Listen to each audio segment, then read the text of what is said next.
I had a vague idea of what this country was. Meatball heads in the northeast, Dixieland to my south, and way out across the country was the hippie hole west coast. Now, that's obviously a grossly oversimplified version of American culture, and those of you that took offense might be glad to know that I paid for my ignorance. Because this is a big, wide country we live in, and there are places and people so radically different than ourselves and the generic big city lifestyles we're all so used to that meeting them can be downright freaky. I'm not saying that's a bad thing. Little Havana down in Miami is one of the most baller places on earth. But sometimes, different can be dangerous. So in early 2018, I saw a post from a girl on Reddit's R4R sub saying she was stuck in her dorm, bored, and wanted someone to talk to. She seemed pretty chill, but after creeping on her profile and finding out she was hot, I was psyched when she messaged me back and we got to talking.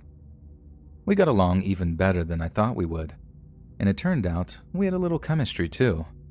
So, after flirting back and forth for a couple of weeks, we started to talk about hooking up. Only trouble was, she was more than 500 miles away in Knoxville, Tennessee, which is like an 8-hour drive from Baltimore. She couldn't visit me because of school commitments, and the car I had at the time would have fallen apart as soon as it hit the interstate. It took me like 4 months to switch up my ride and stack some spending money, but once I had, I was itching to hit the road and hook up with my Reddit boo. Driving down the I-81 was simple enough, but since it was my first ever long-distance drive, it wasn't long before I messed up and took a wrong turn. It was right after I hit Roanoke, Virginia. I pulled into this little town called Blacksburg to get something to eat. Then a little after driving out of town, I started seeing signs saying, "Welcome to West Virginia" and stuff, which was most definitely not on my planned route. It was no big deal, just a minor hiccup, and I figured I could just swing back southwest to get back on the interstate. But navigating those country roads proved to be easier said than done, and it wasn't long before casually lost became hopelessly lost. And by the time I rolled into this little one-stop light town, I wasn't even sure what state I was in.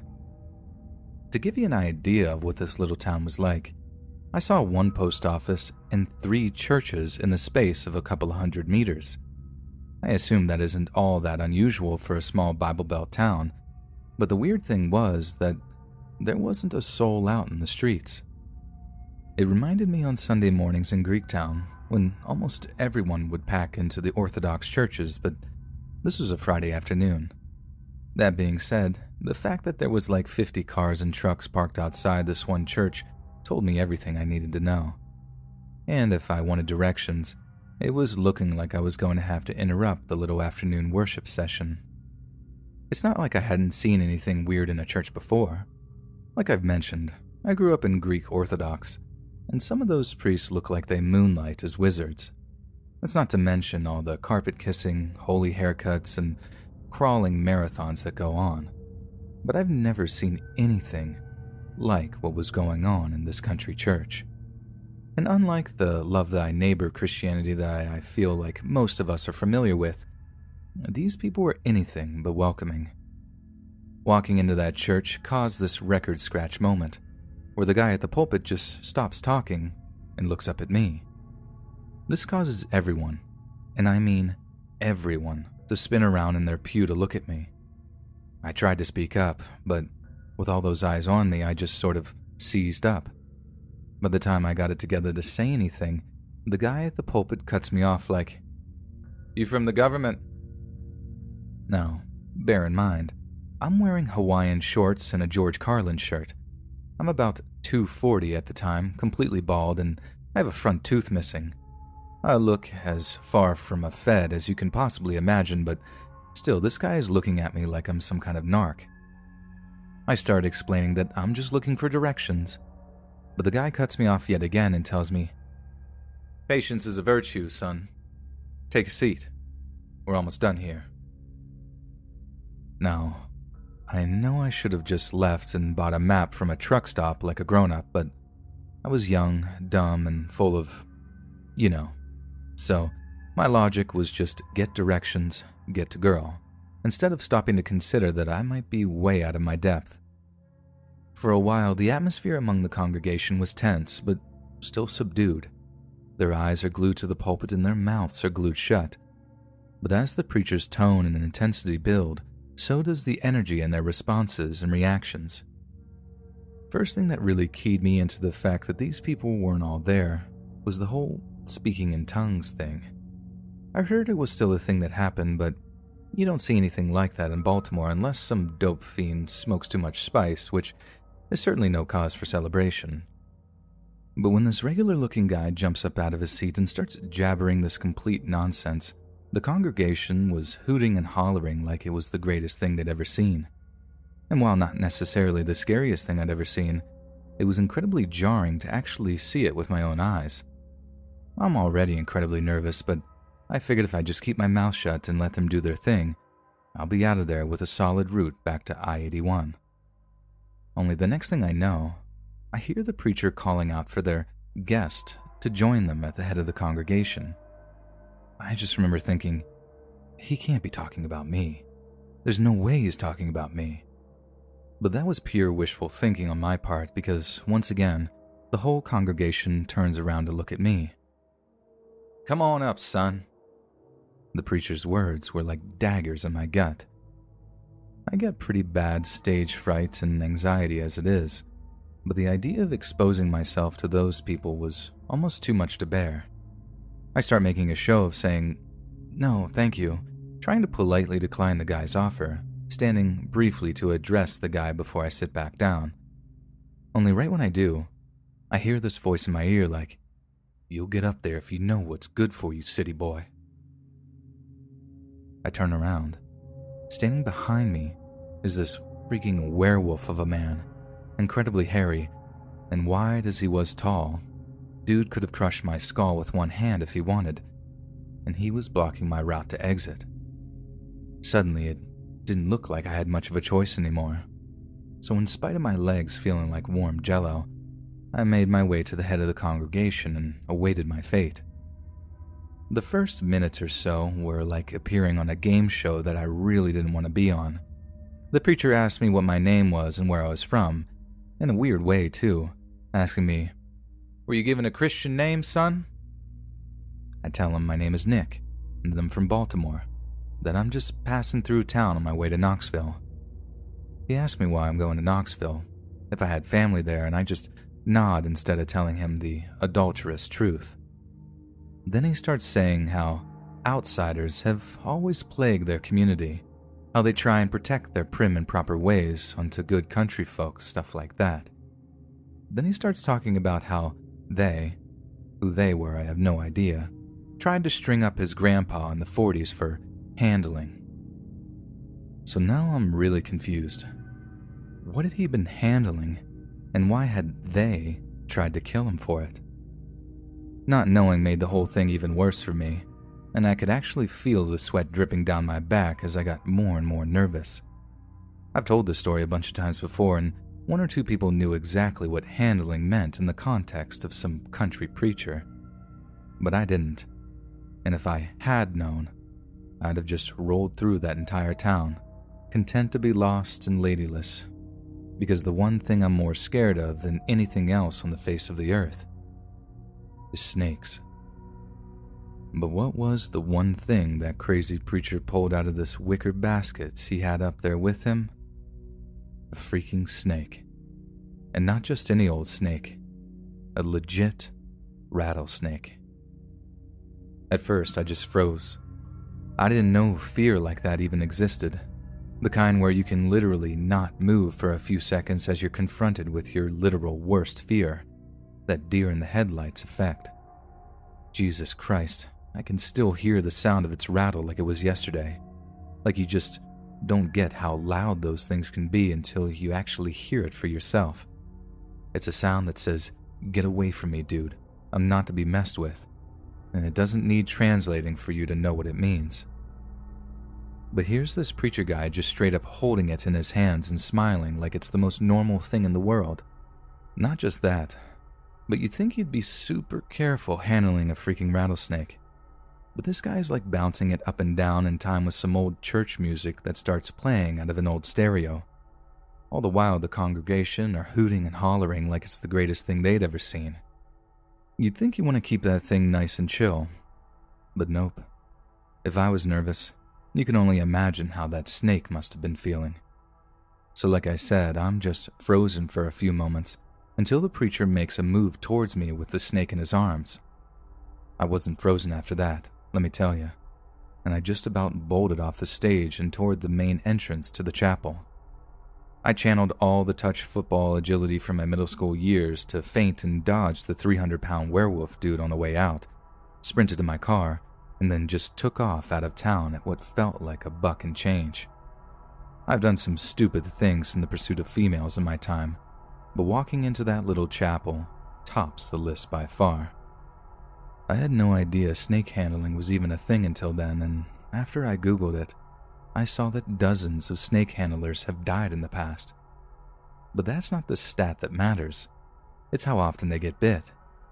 It messes up the muscles in people's arms and hands because they get bit so much, like it happens a lot. And after seeing how that preacher was handling his rattlesnake, I'm not the least bit surprised. Anyway, I made it to Knoxville a couple of hours later, extremely shaken, but in one piece. I hooked up with the Reddit girl, and after telling the story of accidentally walking into a snake handler chapel, I got all kinds of sympathy nookie. So, I suppose all's well that ends well. Just know that as much as we're all Americans and all that patriotic stuff, there are places out there where outsiders are anything but welcome. Getting run out of somewhere probably sucks, but not nearly as much as losing your life because of some mentally deficient guy throwing a friggin' rattlesnake right at you.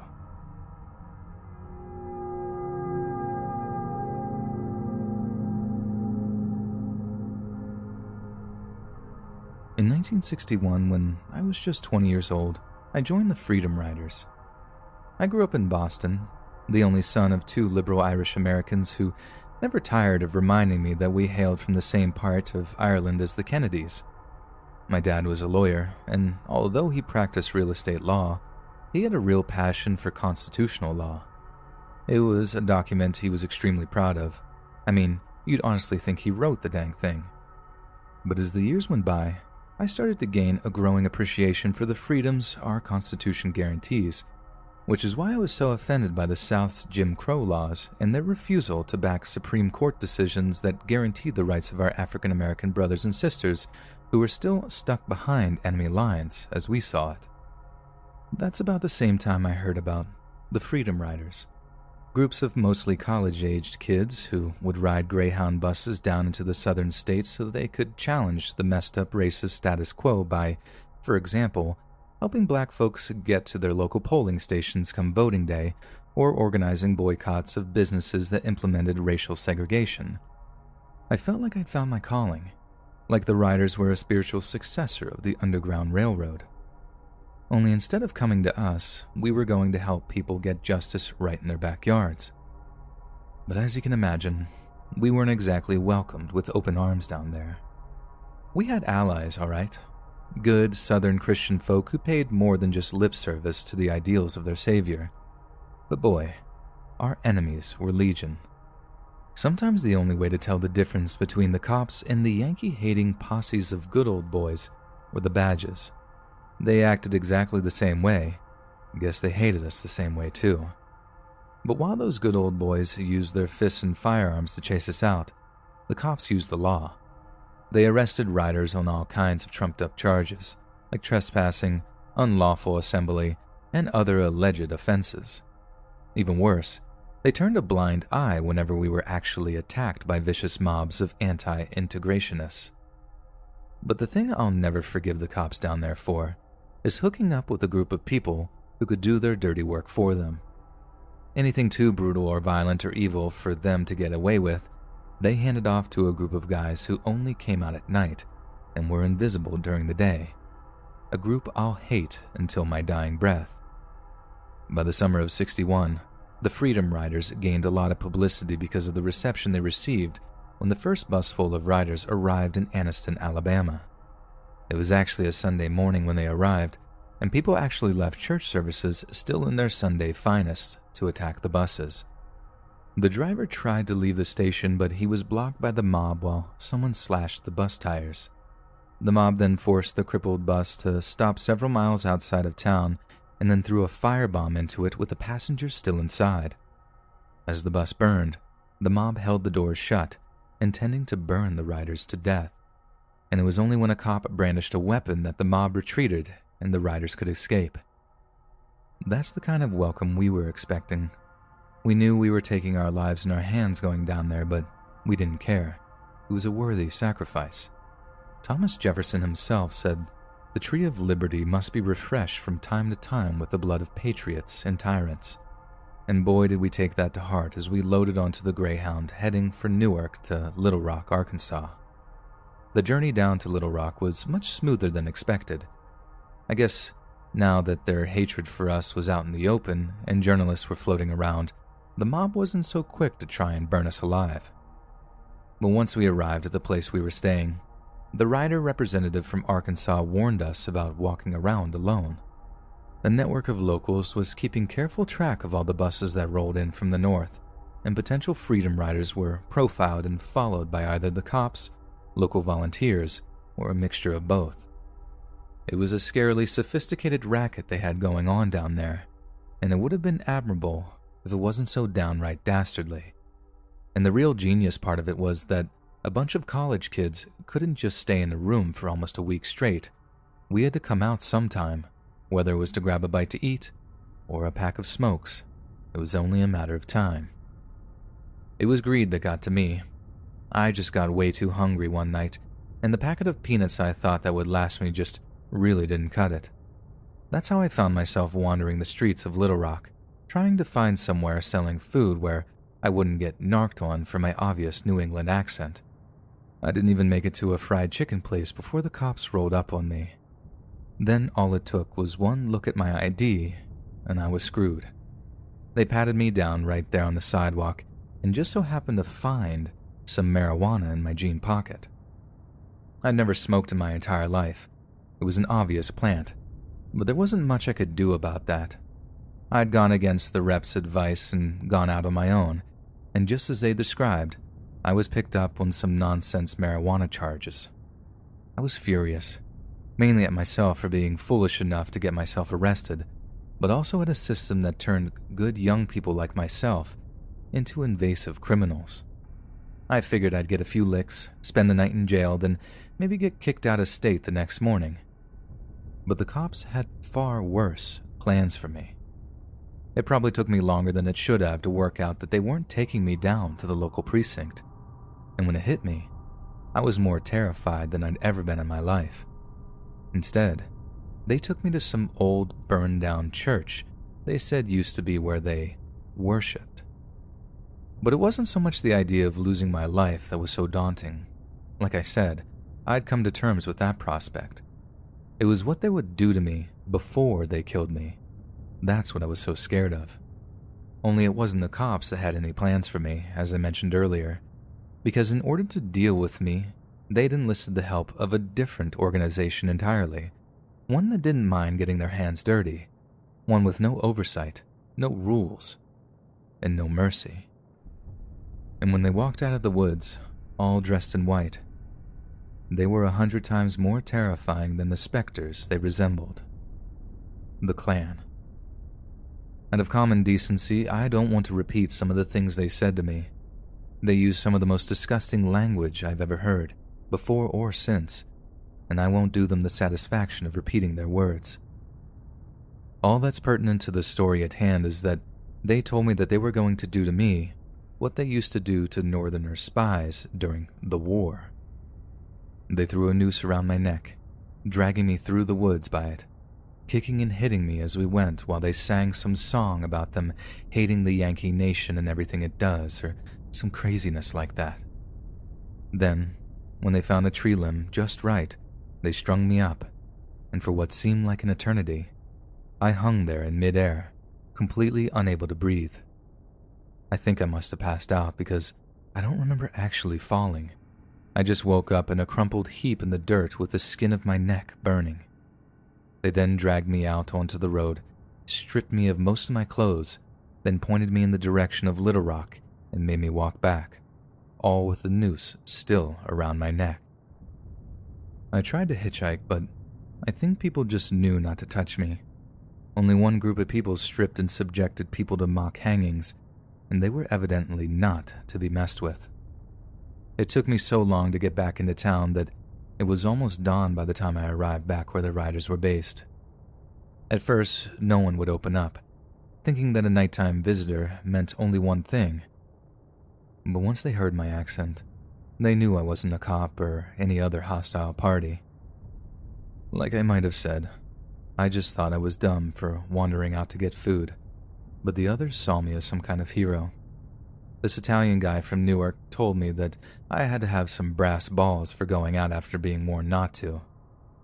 Brass balls is a phrase I've never, ever forgotten, and I consider it the highest of compliments these days. I don't regret what I did either. It's pretty well established that the Freedom Riders helped galvanize the public and help get the Civil Rights Act passed.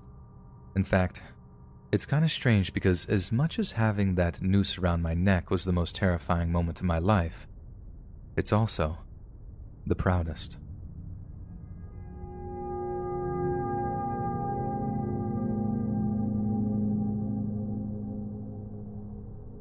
In the English county of Worcestershire lies the small village of Ottingley. These days, Ottingley is little more than a collection of sleepy country lanes and quaint Tudoresque homes. But in the early 19th century, Ottingley was the site of a truly grisly unsolved murder with some terrifyingly feasible occult connotations. In the late afternoon of June 24th, 1806, the Reverend George Parker of Ottingley Parish was out walking in his fields, looking to bring his cattle in for the evening. It had been a swelteringly hot summer's day, one that marked the feast of St. John the Baptist, or as it used to be known to the ancient pagan population of the British Isles, Midsummer's Day. Ottingley village had been particularly empty because many of the farmers had gone to the Midsummer Fair in nearby Bromsgrove, but for some reason, the Reverend Parker had chosen not to attend. Just why exactly the Reverend would choose not to attend such a holy festival is up for debate, but it's entirely possible it's due to the day's pre-Christian history. Yet whatever the reason, as Reverend Parker was walking across his fields that baking hot afternoon, someone was watching him. Someone who was watching from a thicket of trees nearby. Someone who didn't want to be seen. As the Reverend continued on his way and passed by the thicket, he heard something emerging from the bushes behind him. When he turned, the Reverend was greeted by a masked man wearing a thick, long leather coat. When asked his identity, the masked man said nothing. Instead, he simply produced a shotgun from under his coat and aimed it at the Reverend's gut. The Reverend raised a hand in his defense, foolishly hoping that he could stop a barrel full of buckshot from ripping through him with nothing but his bare palm. He begged the gunman not to fire, for he had a wife and a child back at home, and only a true monster would slay a man of God such as he. But still the masked man stayed silent, offering nothing in response. Instead, he pulled the trigger of his shotgun and sent the Reverend falling back to the dirt. The masked man could have aimed at the Reverend's head or neck, opening an artery or busting his skull like a coconut, but he didn't. He deliberately aimed at the man's sternum, and it seems he did so to ensure his victim was alive for what came next. The masked man took his time over the execution of his victim. Instead of ending his suffering there and then, the masked man kept the Reverend alive long enough for him to let out a series of agonized pleas for assistance. It's not clear whether or not the masked man simply watched in silence or passed along one final message to the dying man. But either way, his screams were so loud that they echoed for miles around. Then, instead of finishing off his victim with another blast of his shotgun, the masked man then picked up a large stick that was lying in the grass nearby, then proceeded to beat the Reverend about the skull so hard that by the time he was found, there was very little left to recognize him. By chance, two butchers by the name of Giles and Lynch had been walking through the area at the time of the attack, and had heard the Reverend's blood-curdling screams as he was set upon by the masked man. They rushed towards the scene of the crime, and upon realizing that he had been detected, the masked man fled across the field with Giles in hot pursuit. Lynch did what he could for the dying clergyman, but his skull had been so badly crushed that he simply didn't stand a chance of recovery. All the butcher could do was comfort the Reverend Giles as he uttered his final words.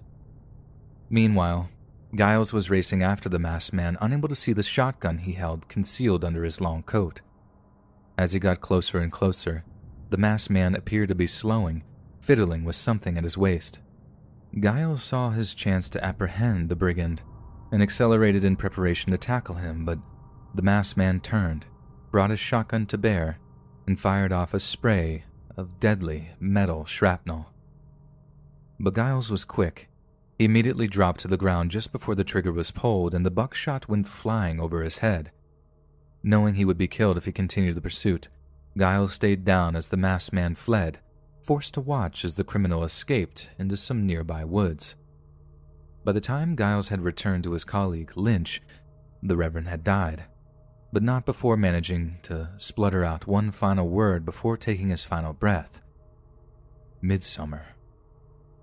Given that the murder victim was a man of the cloth, the level of outrage was off the charts, and the local populace demanded that the perpetrator be apprehended. The descriptions of the crime, as well as the suspect, were circulated far and wide in the hopes he might be located, with authorities taking the matter so seriously that certain ports were closed so that the murderer would be unable to flee the country. Several people came forward to say that the description of the attacker matched that of a local tradesman named Richard Hemming, and when sheriffs stopped by the man's home, they found that he had been missing for several days. Convinced they had their suspect, authorities scoured the surrounding countryside for several weeks, but not a trace of Hemming could be found. Finding him was one thing, but determining Hemming's motive was another thing entirely. It quickly struck investigators that the Reverend wasn't a popular man, since he had hiked up his tenant's rent when he took over as the landowner. But this was something of an oversimplification, and as investigators dug deeper and deeper into Ottingley's history, they found some very disturbing things indeed. When the Reverend Parker had taken over as landowner some years before, he found he had waded into a very isolated and culturally unique area of Worcestershire. Unlike the rest of the country, who adhered to a fairly rigid lifestyle of tithes, religious orthodoxy, and a strict adherence to the calendar of Christian festivals, Ottingley seemed to play by its own set of rules. The farmers there had become accustomed to paying a much lower rate of tax than their counterparts elsewhere, and eschewed traditional Christian holidays in difference of midsummer. A man of the cloth such as Reverend Parker would have obviously found this kind of behavior abhorrent, maybe even verging on sacrilegious, but every attempt by him to bring the locals into line was outright rejected. Rumor has it that raising of their rent occurred after repeated threats from the Reverend Parker, who urged the population of Ottingley to abandon their wicked ways and return to Jesus. If they did, the rent would remain at their accustomed rate, but they refused. The Reverend would bring their rent in line with the rest of the country. Then, following their defiance, the Reverend proved true to his word. Now, it's very possible that Reverend Parker was killed by one of his tenants as retaliation for raising the rent. It's also very possible that his contempt for the unique religious practices was also a motivating factor. However, there are some who believe that the date of his murder is perhaps the most relevant detail of the case, and that it gives us our one real hint into the dark, unholy nature of Ottingley Village. Could it be that the Reverend was actually the scheduled midsummer sacrifice for that year, and that his ritual execution just so happened to kill two birds with one stone? The wearing of the long leather coat certainly seems to suggest so, as it might well have been some kind of ritual garb meant for the midsummer executioner. It's also backed up by the use of the large stick as the weapon of choice. The murderer could have quite easily made the killing quick and painless, but they chose not to. Instead, the Reverend was killed with something natural, produced by Mother Nature, in a brutal and bloody fashion, possibly after some kind of rite or prayer was recited over his wounded form.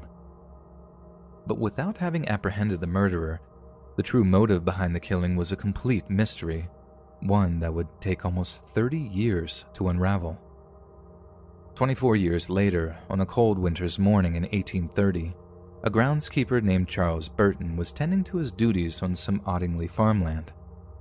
It seems like any other day, but little did he know, he was about to unearth a mystery that had plagued Ottingley for almost a quarter of a century. The farm had changed lease since the gruesome events of 1806, and the new landowner was keen to renovate one of the run-down old barns. On the 21st of January at 4 o'clock, as he was digging out the foundations of a particularly old barn that was to be completely replaced, the groundskeeper suddenly stumbled across a shoe, then bones and fabric. To his horror, he realized that he had discovered a human corpse. Burton suspected at once whose remains it could be and alerted the authorities. The next day, constables accompanied him to the scene before spending a cold, frightening night guarding the skeleton. Over the next few days, the remains and the objects found lying with them were carefully examined.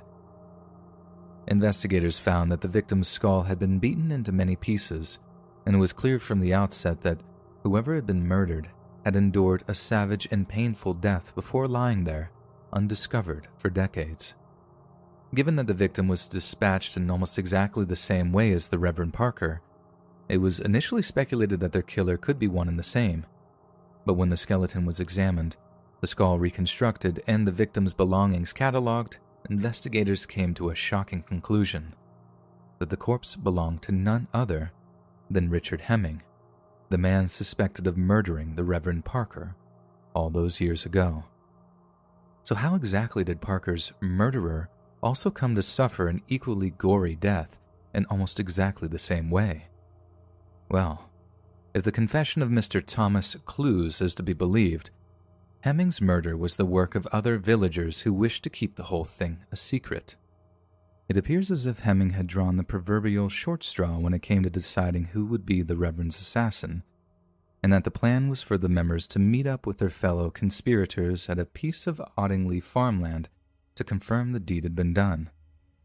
Yet for some reason, either to keep him quiet or as part of the wider midsummer sacrifice, Hemming was escorted to a barn and then attacked by his fellow conspirators. But again, instead of simply cutting his throat or shooting him, Hemming was subdued before his skull was smashed to pieces. We could understand if this was some kind of eye for an eye style of vengeance for killing a man of God, but we've already established that the Reverend was extremely unpopular among the locals. Sure, the other villagers may have wished to keep Hemming quiet. After all, dead men tell no tales. But it also seems feasible that the ceremonial killing of the man who himself committed a ritual slaughter might well be part of some wider scheme of pagan sacrifice. Although no one was ever arrested for either murder, there were rumors that one of the surviving conspirators was terrified of vengeful spirits, right up until the day he died. Thomas Clue's confession was essentially on his deathbed, but his refusal to name the rest of those involved caused authorities to threaten him with prosecution. However, the old man died before he could ever face a judge, and the secrets of the Reverend Parker's murder was buried with him. Yet the village of Ottingley survives to this day, and the conspiring villagers no doubt had sons and daughters who in turn bore children of their own. The unholy traditions that led to the Reverend's death might well have survived too, passed from generation to generation, each taking up the bloody traditions of their forefathers.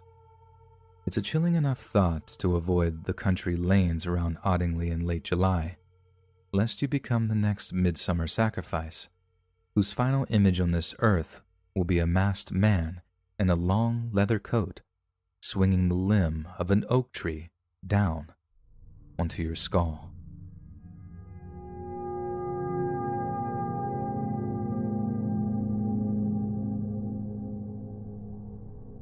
In the spring of 1980, 72-year-old nun Sister Margaret Ann Paul was serving at the Mercy Hospital in Toledo, Ohio, as the caretaker of the hospital's Catholic chapel. One of her closest colleagues at the time was the hospital's chaplain, 42-year-old Father Gerald Robinson. and Sister Margaret often worked closely with the popular clergymen as, naturally, their duties at the hospital kept them very busy indeed. Given that she brought so much comfort and solace to the many patients who visited the hospital, Sister Margaret was much loved by all that knew her. Sure, she could be strict, but that diligence and commitment to those in need proved objectively admirable. But that's what made Sister Margaret's fate all the more shocking, that a universally adored and respected member of the community could be subjected to what can only be described as pure evil. Unlike its calendar neighbors of Good Friday and Easter Sunday, Holy Saturday doesn't quite receive as much attention, and maybe that's because of its much darker nature. You see, Holy Saturday marks the so-called harrowing of hell, when Christ supposedly descended into hell to liberate the righteous, who had previously been condemned to burn. The relevant Bible verses reference all kinds of terrifying, unholy things that Jesus witnessed on his march to confront Satan, and it's difficult to think that the day in question didn't play a part in what happened to Sister Margaret. Because of Holy Saturday of 1980, a patient walked into the Mercy Hospital chapel to say a few prayers and found something so awful that the image would be burned into their memory forever.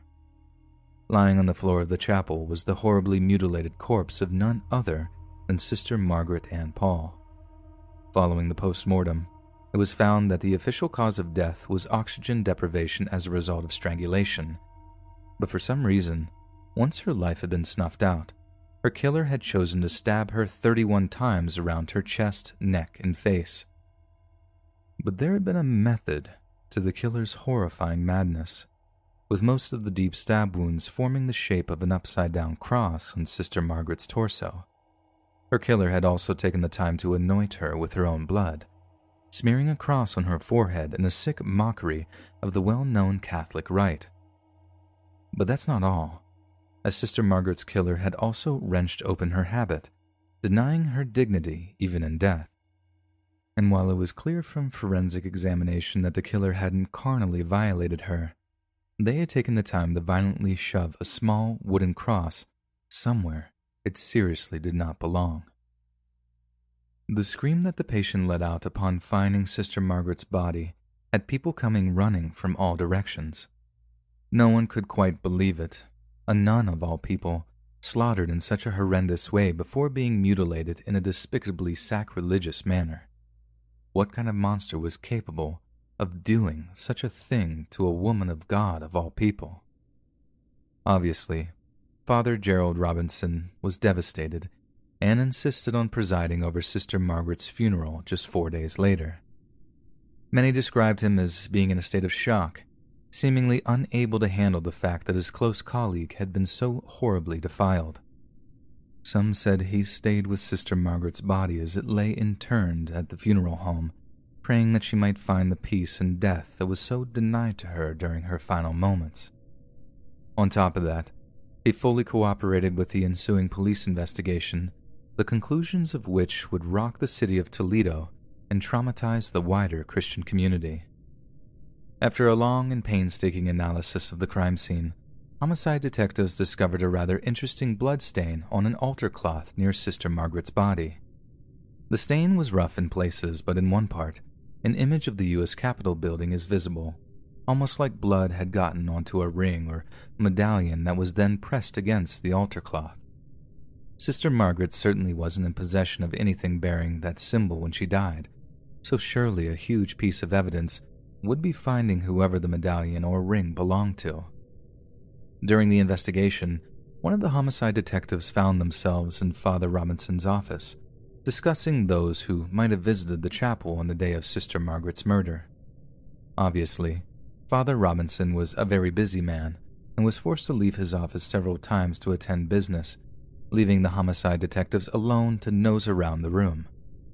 At one point, the detective noticed an ornate letter opener that lay on Father Robinson's office. It appeared to be a gift from some kind of federal politician and bore an inscription thanking Father Robinson for his service. But the thing that really grabbed the detective's attention was the small engraving of the U.S. Capitol building, as if a small medallion had been welded onto the blade. There was a darn good chance that what the detective held in his hand that day was the murder weapon that had ended the life of Sister Margaret, thus making Father Robinson the case's only serious suspect. However, the detective in question was a devout Catholic, and shockingly, he concluded that there was no way Father Robinson could have committed such an unholy crime, given his status as a man of the cloth.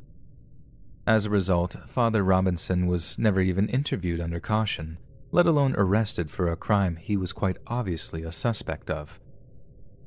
All was quiet for 23 years, with the then 65-year-old Father Robinson continuing to serve in 3 different Toledo diocese parishes. Then, one day, a woman wrote a letter to the local police department claiming that Father Robinson had done terrible things to her as a child, in a long campaign of abuse that involved satanic ritualistic behavior that included human blood sacrifice. Father Robinson was then questioned by police, and whatever happened during the interview, it spurred detectives not only to investigate the abuse allegations, but also to reopen the cold case involving Sister Margaret's murder. Following the exhumation of Sister Margaret's body, a forensic pathologist noted that a stab wound in the victim's jaw could have been made by the letter opener found in Father Robinson's apartment. A DNA analysis of the victim's fingernail scrapings and underwear were somewhat inconclusive, but that didn't matter to the police. They had their murder weapon. As a result, the police went to Father Robinson's home in April of 2006 and arrested him on suspicion of murder. He was held without bail at the Lucas County Jail, where he violently denied any of the allegations leveled at him. Yet the fact remained that the cops had still arrested Father Robinson on little more than circumstantial evidence. There was no motive, no confession, no eyewitnesses, and no physical evidence linking him to the scene of the crime. However, call it a detective's hunch, but one officer in particular was transfixed on what happened during an interview in 2004. At one point during the interview, the 2 questioning detectives leave the room for a moment, leaving Father Robinson alone but monitored by the interview room's camera. Footage shows the priest folding his hands together in prayer, before muttering something under his breath that included the words, "Sister, oh my Jesus, and forgive me." It was those 2 words, "forgive me," that the prosecution brought up in court, over and over again. The defense argued that it was simply part of a prayer that Father Robinson recited routinely, and wasn't the priest directly asking the murdered nun for forgiveness. Yet it seemed far too much of a coincidence that those words should be picked up by the interview mic, and in that particular order.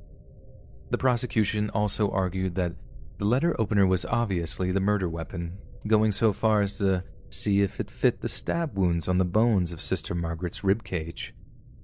One member of the prosecution team told the jury that it fit the wounds like a key in a lock, and a forensic scientist also testified that the altar cloth bloodstains were consistent with the general shape of the letter opener. So, on May 11th of 2006, a jury found Father Robinson guilty of murder. The 70-year-old priest became the second priest in American history to be convicted of a criminal homicide, and he was sentenced to serve 15 years to life at the Hocking Correctional Facility in southern Ohio. Yet still he protested his innocence, lodging numerous appeals over the years that were mostly centered around the possibility of the murder being carried out by a serial killer named Coral Eugene Watts. But despite eerie similarities between Sister Margaret's murder and those of Watts' victims, the Court of Appeals repeatedly denied Father Robinson a retrial. It seems there was a fair amount of evidence that wasn't presented in court that only strengthened the prosecution's case. Although it has been made available to the public, we can only assume that the evidence shows Father Robinson to the satanic, homicidal monster that he so vehemently denies, and that he is simply masquerading as a man of the cloth to distract from the darkness brewing inside of him. Thankfully, Father Robinson died of a heart attack before he could ever be released, passing away on July 4th of 2014 after a long stay in the prison hospital. Perhaps one day, the unseen evidence will come to light, and the true depths of the priest's depravity will be revealed. But for now, we can only guess at the kind of evil he was, if he was denied an appeal on 3 separate occasions. and be grateful to a justice system that recognized a monster when it saw one.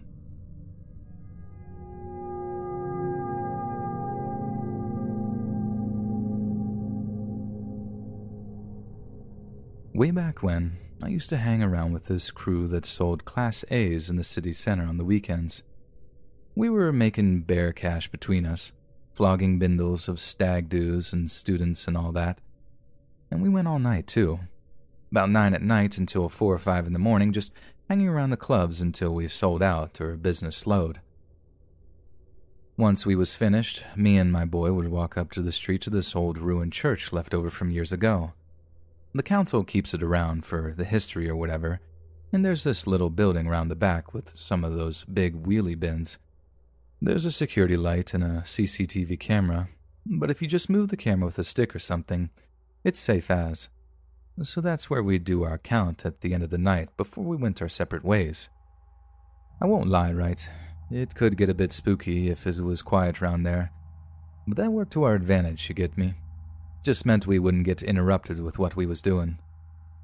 So, this one night, we finished up quite early 'cause it was a busy Saturday-like.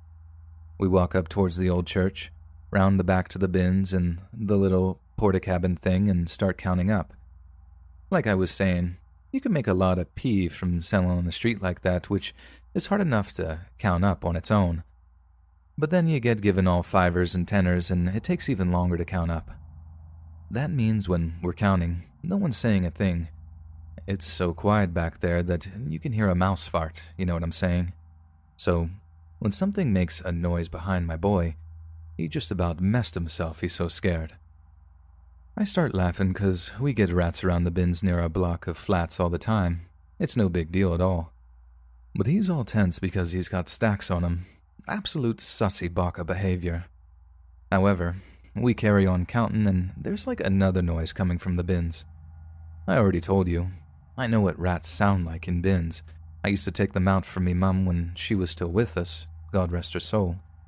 And I'm telling you, right when I heard that shuffling or whatever, I knew it wasn't no rats, you get me? I turn around, knowing something is wrong, and there's me boy like, now who's scared, big man? Right when he says that, the bin lid opens, both of them, and these 3 smackheads come jumping out on us, out of absolute nowhere. Oh my days. Turns out that they was waiting there the whole time for us. They must have spied on us like the night before, maybe the week before, 'cause they had us ambushed like smackhead commandos, man. It was bad. But the thing that was actually proper scary, right, is what they was gonna use to stick us with. I've been stabbed before, only on my baddie like, so it was nothing. I know mandem who die 'cause the blade hits an artery or whatever, but that's just if you're unlucky, isn't it? But these disgusting people had needles on us, man. They were saying, give us your money or you're getting stabbed, and some of them go the big in that. Imagine, man, getting stuck with some needle and finding out you got the HIV or something. And that's exactly what was going through my mind that night. Thinking they might prick me by accident or something, not even really mean to, but then I'm left with some death sentence disease that's gonna just eat me up from the inside out. Those smackheads took about 2 G's off us that night. Everything we made that Saturday snatched up in about 30 seconds before they legged it. It stung for a bit, I won't lie.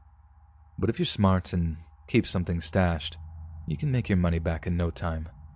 That and the smackheads got caught up with fast. They was throwing that money around like it was nobody's business and mouthing off about how they ate us up. Bad things happen to them fellas, let me tell you. The thing that sticks with me is the needle, though. Like I could see it all shiny and the security light just glinting. It gave me a serious problem with needles, too. Like for the longest time, I'd actually like sweat if I had to get one at the doctor's or whatever. I mean, this all happened years ago.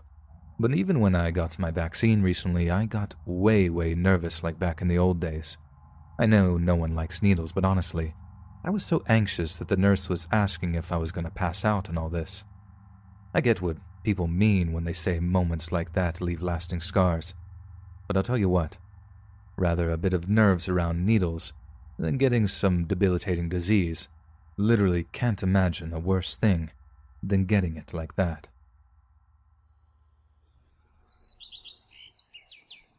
Hey friends, thanks for listening. Click that notification bell to be alerted of all future narrations. If you got a story, be sure to submit them to my subreddit, r/Let's Read Official, and get and receive feedback from the community, and maybe even hear your story featured on the next video. And join a live stream Tuesday, Thursday, and Sundays to catch an invite to my Discord. And if you want to support me even more, grab early access to all future narrations for just $1 a month on Patreon, and maybe even pick up some Let's Read merch on Spreadshirt. And check out the Let's Read podcast, where you can hear all of these stories in long compilation form and save huge on data, located anywhere you listen to podcasts. Links in the bio. Thanks so much, friends. And remember, I'm a sussy baka.